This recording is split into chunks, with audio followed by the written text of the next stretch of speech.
సదాశివపేట పట్టణంలోని water tank సమీప దుర్గమ్మ ఆలయం వద్ద రిటైర్డ్ ఉద్యోగుల సంఘ భవన నిర్మాణం కోసం 2005లో అప్పటి ఎంపీ ఆలే నరేంద్ర, ఎమ్మెల్యే తూర్పు జయప్రకాశరెడ్డి సహకారంతో 250 గజాల స్థలాన్ని కేటాయించారని సంఘ అధ్యక్షుడు నిమ్మాయిల మల్లేశం తెలిపారు. శనివారం నిర్వహించిన విలేకరుల సమావేశంలో ఆయన మాట్లాడుతూ, గత 20 ఏళ్లుగా ఆ స్థలంలో జాతీయ పండుగల సందర్భంగా జెండా ఆవిష్కరణ కార్యక్రమాలు నిర్వహిస్తున్నామని చెప్పారు. ప్రస్తుతం కొందరు గుర్తు తెలియని వ్యక్తులు స్థలాన్ని కబ్జా చేసేందుకు ప్రయత్నిస్తున్నారని ఆందోళన వ్యక్తం చేశారు. అధికారులు వెంటనే స్పందించి స్థలానికి రక్షణ కల్పించాలని కోరారు. ఈ విషయమై జిల్లా కలెక్టర్, మున్సిపల్ కమిషనర్, తహసీల్దార్కు వినతిపత్రాలు అందజేసినట్లు తెలిపారు. త్వరలోనే సంఘ భవన నిర్మాణానికి చర్యలు చేపడతామని పేర్కొన్నారు. సమావేశంలో బోడపల్లి శంకరప్ప, అంబటి విశ్వనాథం, తుక్కుడేదాస్ తదితరులు పాల్గొన్నారు.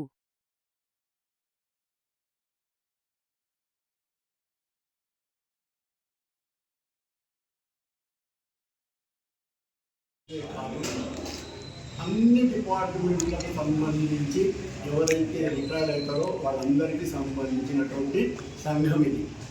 ఈ సంఘము సుమారుగా 25 సంవత్సరాల నుంచి నిరవధికమైనటువంటి పోరాటం చేయడం జరుగుతూనే ఉంది. మరి ఒకప్పుడు ఆలయ నరేంద్ర గారు, తర్వాత జగ్గారెడ్డి గారు, అప్పుడు ఉన్నటువంటి ఒక మంత్రులు అందరూ వచ్చేసి ఇవ్వడం జరిగింది. జెండా ఎగరవేయడం జరిగింది. కాలక్రమేణా కొంతకాలానికి దాన్ని కట్టుకోలేకపోయాం. అయితే ఉద్దేశం ఏంటంటే సంగారెడ్డిలో అక్కడ ఉన్నటువంటి భవనాన్ని ఎమ్మెల్యే గారు కట్టించారు, మనం కూడా కట్టించాలని ఆశపడి కొంతకాలం వరకు మేము వేచి చూసినాం. కానీ ఇప్పటివరకు ఏమైపోయిందంటే అది ప్రభుత్వ సర్వే వాదించడం జరిగింది.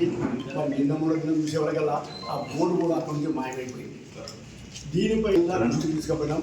కలెక్టర్ గారు ఏమంటే, అయ్యా మీకు ఒక రిటైర్డ్ యూనియన్ కాబట్టి ఖచ్చితంగా మీకు స్థలం ఇవ్వాలనే ఒక రూల్ ఉంది. ఆ రూల్ ప్రకారము సెక్రటరియట్ ఒకటి మేము లెటర్ ఫార్వర్డ్ చేస్తున్నాం. మీరు అక్కడ ప్రయత్నం చేసి అక్కడ మీరు తెచ్చుకున్నట్లయితే మీకు తప్పకుండా స్థలం ఇవ్వడం జరుగుతుంది. ఆ ప్రయత్నం చేసి మీరు సాధించండి సార్ అని చెప్పారు. ఆ ప్రయత్నం లోపలే ఉన్నాం. ఆ ప్రయత్నం నిర్వహణ కొనసాగుతూనే ఉంది. నిరాటంకంగా తీసుకొస్తామనే ధైర్యం ఉంది. తీసుకొచ్చుదామనేటువంటి విశ్వాసంతో ఉన్నాం. కాబట్టి మీ విలేకరులు కూడా మాకు ప్రార్థిస్తూ ఇస్తున్నారు. ఖాళీకి పోయింది, మళ్ళీ ఈ కొత్త వాడికి అప్పచెప్పడం కానీ కనీసం వీళ్ళ హయాంలోనైనా ఆ స్థలాన్ని మాకు కేటాయించినట్లయితే మరి మేము ధన్యులమైనామంట. సదాశివపేట విశ్వనాథ్ ధన్యులమైన కాబట్టి మేము కోరేది ఒకటే, ఇది ఉపన్యాసం చేసేది కాదు.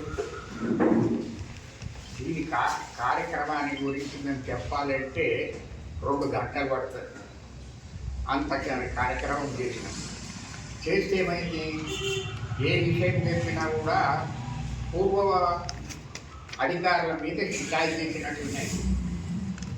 మేము ఇప్పుడు చెప్తుంటే ఇది ఎందుకు తెలిసిపోయిందంటే పూర్వ అధికారుల మీద షికాయత్ చేసినట్లయితే ఆ షికాయత్ ఆ పరిస్థితి ఏర్పడ్డందుకే ఇంతవరకు వచ్చింది.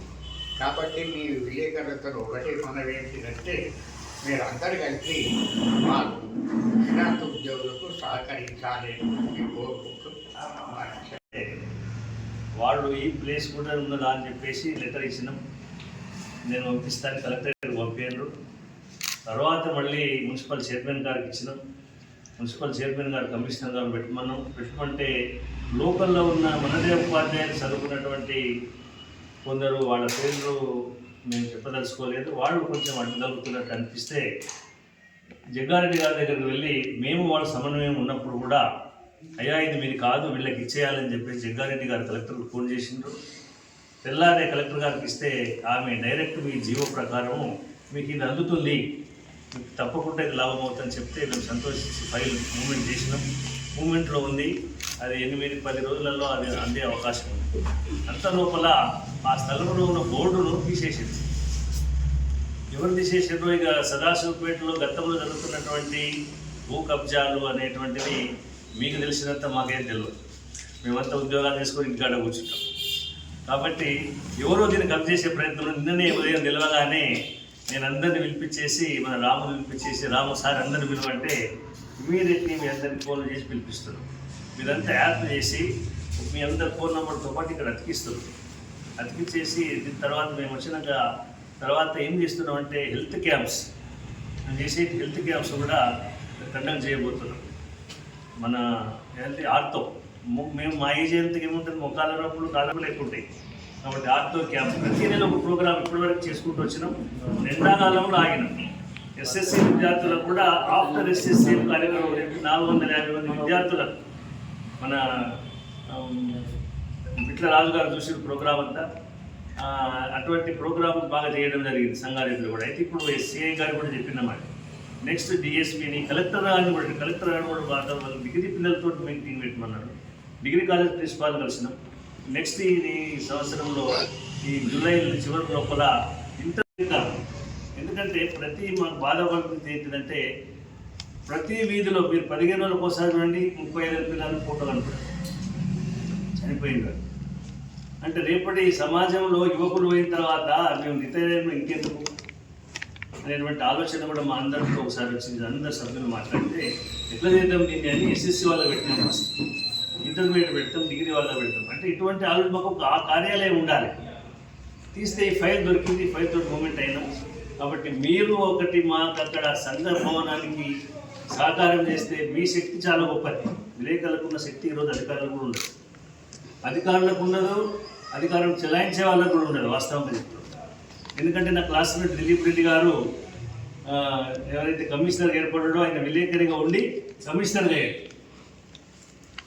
కాబట్టి అటువంటి ఆయన పవర్ చాలా విపరీతంగా ఉన్న తర్వాత ఫస్ట్ ఇది ఎవరైతే ఓల్డ్ స్టూడెంట్స్ మీటింగ్ ఫస్ట్ పెట్టింది దిలీప్ రెడ్డి గారు జోగిపేటలో. ఆయన స్టార్ట్ చేసింది మీరంతా కలుస్తున్నారు. కాబట్టి మీ లోపల నుంచి కూడా ఒక ఉత్తేజం సదాశివపేటలో రావాలి. మీరేం చేస్తామనుకుంటున్నాం, మేమున్నాం, మేమేం చేసుకుంటాం, డబ్బులు ఎట్లా తెస్తారు సార్ అనేటువంటి ప్రశ్న మీకు రావచ్చు. మేము చిట్టీలు వేస్తున్నాం, మేము ఫోటో పెట్టినాము, 10 సంవత్సరాలు డిపాజిట్ పెట్టుకుంటాం, చిట్టీలు వేస్తున్నాం. ఒక చిట్టీ కవర్ చేసి దాన్ని డిపాజిట్ చేస్తున్నాం. దాని ఇంట్రెస్ట్ మనం చనిపోయింది ఇద్దామనేటువంటి ప్లాన్. పర్మనెంట్గా సదాశివపేటలో ఎవరైనా అడిగిన తర్వాత ఎవరు చనిపోయినా 5,000 రూపాయలు ఇచ్చినటువంటి ప్రోగ్రాము నిలదారు చేయాలనేటువంటిది మున్సిపాలిటీలోనూ ఎక్కడో ఫిక్స్ చేసేటటువంటి ఆలోచన కూడా మాలో. కాబట్టి ఈరోజు మీరు గుర్తుపడుతున్నారు. ఇంటి లేని తర్వాత చనిపోయిన వ్యక్తి దగ్గర ఒక కుటుంబం దగ్గర పోయి చూడండి ఎటువంటి పరిస్థితి. పలకరించేవాళ్ళు లేడు, తీసుకుపోయేవాళ్ళు లేడు, మోసేవాళ్ళు లేనటువంటి పరిస్థితులు రాబోతుంది. మరి రేపటికి ఈ సమాజం అట్లా ఎటువంటి పరిస్థితి ఏర్పడుతుంది. దానివల్ల మాకు కార్యాలయం ఉన్నట్టయితే ఆ స్థలాన్ని మీరు పట్టుదలతోటి అక్కడ ఎవరు వేసినా ఇమీడియట్లీ మీరు వ్యతిరేకం చేయాలి. కాబట్టి ఒక ఆలోచన ఉంది. నెక్స్ట్ మేము రాగానే గ్రంథాలయం వెళ్ళి చూసినాం. గ్రంథాలయం చూస్తే 4-10 మంది ఉన్నారు అక్కడ. మేము ఈరోజు ఎస్ఎస్సి పాస్ అయినాం, ఈ స్థాయిలో ఉపాధ్యాయులు అయినా మేము ముందర మాట్లాడుతున్నాం అంటే మా గ్రంథాలయం. నేను రోజు మా సార్ చెప్తుండే జయశంకర్ సార్ కూడా అంటే గ్రంథాలయం ఎవరు పోయినా రాకపోతే కొడుతుండ్రి, పోయిన వాళ్ళే రాసిలా. అయితే నేను ఖచ్చితంగా 4 to 6 కూర్చుంటుంది గ్రంథాలయం. వివేకానంద గ్రంథావళి 15 వాల్యూమ్స్ ఎక్కడ లేవండి, మన దగ్గరనే ఉన్నాయి. సదాశివపేటలోనే ఏ గ్రంథాలు లేవు, సిటీ లైబ్రరీలో కూడా దొరకలేవు. ఒకటి వివేకానందుని యొక్క మరి ఇప్పుడు ఉన్నాయా అయిపోయింది తెలియదు. అయితే ఆ గ్రంథాలయంలో అంతా మసిపడ్డది. మేము చెప్పినాము సార్ మా హ్యాండ్ ఓవర్ చేసినట్టయితే మేమంతా అక్కడ కూర్చుంటాము, దాన్ని డెవలప్ చేయాలనేటువంటి ఆలోచన అందరిలో వచ్చింది. సంగమేశ్వర్ సార్ మీకు తెలుసు, మన సార్ ఆయన వచ్చి ఆయన అయితే లెటర్ ఇచ్చిండు మన కమిషనర్ 30 అంశాలు పెట్టి. ఈ అంశాలు